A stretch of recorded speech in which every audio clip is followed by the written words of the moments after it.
નમસ્કાર મિત્રો, મારી યુટ્યુબ ચેનલ સંજય પટેલમાં આપનું હાર્દિક સ્વાગત છે। મિત્રો, આજે આપણે ધોરણ 3 વિષય છે પર્યાવરણ આસપાસ, તેનો પાઠ 17મો છે। પાઠનું નામ છે પત્રનો પ્રવાસ, જેની સ્વ અધ્યયન પોથી જે આ વર્ષે નવી આવેલી છે તેનું સંપૂર્ણ સોલ્યુશન આજે આપણે આ વિડીયોની અંદર જોવાના છીએ।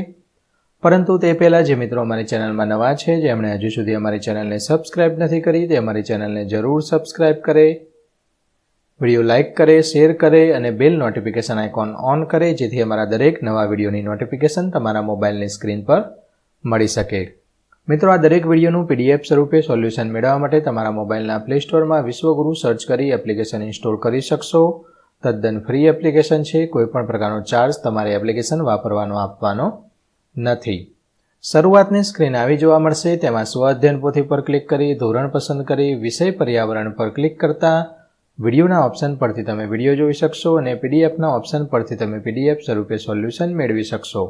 ખૂબ જ સારી એપ છે, એકવાર જરૂર ડાઉનલોડ કરીને જોજો। ચાલો સોલ્યુશન શરૂ કરીએ। તેમાં સૌપ્રથમ પ્રશ્ન પહેલો છે, નીચે કેટલાક સંદેશા વ્યવહારના માધ્યમના ચિત્રો આપેલા છે, ઓળખી તેનું નામ લખવાનું છે। આ છે ટપાલ, આ આંતરદેશીય પત્ર છે, આ મોબાઈલ છે તો બધાને તમને ખબર જ છે, આ વર્તમાનપત્ર છે, ન્યૂઝપેપર આપણે કહીએ તે, આ સાદો ટેલિફોન અગાઉ વાપરતા એ વાયરવાળો તે છે, આ કબૂતર, પહેલાંના જમાના કબૂતરથી સંદેશો પહોંચાડતા, આ ટેલિવિઝન સમાચારમાં બોલી જાય, અને આ રેડિયો ઉપર। પ્રશ્ન 2 પ્રશ્નના જવાબ આપો। પહેલો પ્રશ્ન, ઉપરના માધ્યમો પૈકી તમારા ઘરે સંદેશા વ્યવહાર માટે કયા કયા સાધનો ઉપયોગ થાય છે? તો મોબાઈલ, ટેલિવિઝન, વર્તમાનપત્રો। બીજું, તમે મોબાઈલમાં કોની સાથે વાત કરો છો? તો મિત્રો સાથે, સગા સંબંધી સાથે, બા દાદી સાથે, દાદા દાદી સાથે, આ બધું લખી શકો। ત્રીજું, પત્રમાં સરનામું શા માટે લખવામાં આવે છે? તો જેને પત્ર લખ્યો હોય તેના ઘર સુધી પહોંચાડવા સરનામું લખાય છે। પત્ર લખ્યો પણ સરનામું ના લખ્યું, પત્ર કોને મોકલવાનો, કોણ વાંચશે? ઓકે, એટલે સરનામું લખવું પડે, નામ પણ લખવું પડે। ચોથું, મોબાઈલમાં વાતચીત કર્યા સિવાય બીજું શું કરી શકાય છે? તો મોબાઈલમાં વિડીયો જોઈ શકાય, ફોટા પાડી શકાય, ઇન્ટરનેટના ઉપયોગથી ઘણા બધા કામો કરી શકાય છે, ગેમ રમી શકાય। પાંચમો પ્રશ્ન, પોસ્ટ ઓફિસમાંથી મળતી વસ્તુઓના નામ લખો। તેમાં પોસ્ટકાર્ડ, પોસ્ટ ટિકિટ, પરબીડિયા વગેરે, સ્ટેમ્પ ટિકિટ બધું મળે। છઠ્ઠું, પહેલાંના સમયમાં સંદેશો કઈ રીતે મોકલવામાં આવતો? પ્રાણીઓ, પક્ષીઓ દ્વારા। પ્રશ્ન 3, નીચે કેટલાક વિધાનો લખેલા છે, તેમાંથી મોબાઈલ ફોનને લાગુ પડતા હોય તેમાં લાલ કલર, પત્રને લાગુ પડતા હોય તેમાં લીલો કલર પૂરવાનો છે। પહેલું છે, સંદેશા વ્યવહાર માટે ઉપયોગ થાય છે, તો બંનેનો, મોબાઈલ અને પત્ર બંનેનો, લાલ અને લીલો બંને।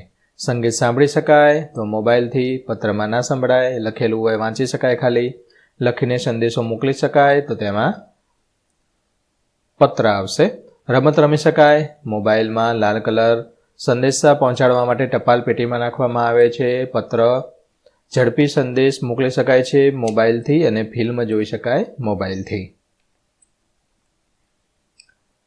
સંદેશ પહોંચાડવા માટે સરનામું લખવું પડે, પત્રમાં 9મું પૈસા મોકલી શકાય મોબાઈલથી, 9મું 10મું બંને મોબાઈલમાં આવશે। પ્રશ્ન 4, કોષ્ટકમાં આપેલા કાર્યો કરવા માટે શાનો ઉપયોગ કરશો? તે કૌંસમાં આપેલા વિકલ્પમાંથી શોધીને લખવાનું છે। તો કાર્ય છે, વિદેશમાં રહેતા મિત્ર સાથે વાતચીત કરવા, તો વિડીયો કોલ, આશાબેનને પૈસા મોકલવા, મની ઓર્ડર, માત્ર સમાચાર સાંભળવા, રેડિયો જોઈ ના શકાય, ખાલી સાંભળી જ શકાય। અર્જુન શાળામાં નથી જવાનો, તો રજા ચિઠ્ઠી, આખા ગામને સમાચાર આપવા, ઢંઢેરો પીટાવો, ફિલ્મ જોવા માટે ટેલિવિઝન એટલે કે ટીવી, શહેરમાં રહેતા મામાને લખીને સંદેશ મોકલવા, પત્ર, પહેલાંના સમયમાં સંદેશ મોકલવા કબૂતર હતું, આપત્તિ સમયે સંદેશ આપવા સાયરન વગાડવામાં આવે છે। પ્રશ્ન 5મો છે, વિધાન ખરું છે કે ખોટું તમારે લખવાનું છે, નિશાની કરવાની છે। પહેલું, ટપાલ પેટીનો રંગ લાલ હોય છે, સાચું। પોસ્ટકાર્ડ પર ટિકિટ ચોંટાડવી પડે, ખોટું, એ છાપેલી જ હોય, એટલા રૂપિયાનું પોસ્ટકાર્ડ આપે।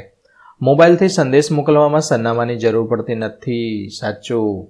પિનકોડ નંબર 7 અંકનો હોય છે, ખોટું, 6 અંકનો હોય।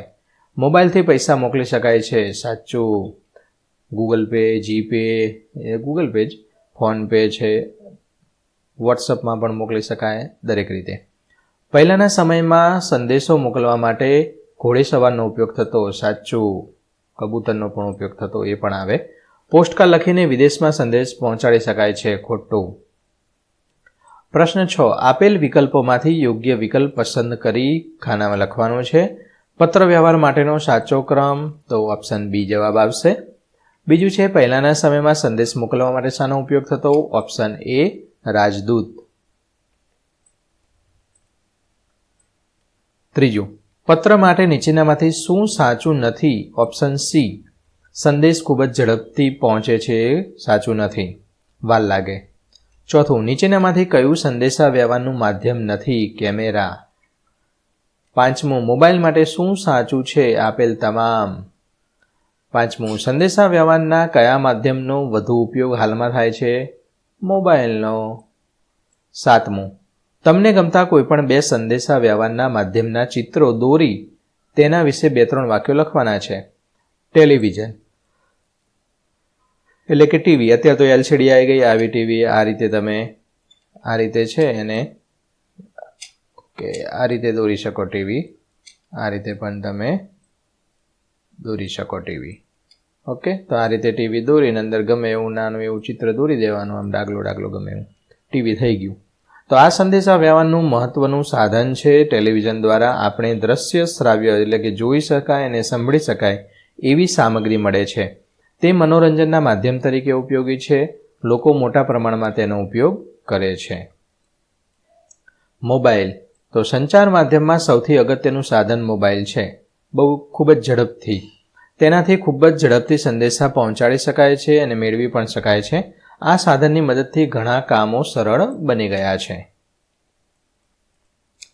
તો મિત્રો, આશા રાખું આ વિડીયો છે તેનું સોલ્યુશન તમને સારી રીતે સમજાઈ ગયું હશે. દરેક વિડીયોનું PDF સ્વરૂપે સોલ્યુશન મેળવવા વિશ્વગુરુ એપ ઇન્સ્ટોલ કરો. તદ્દન ફ્રી છે.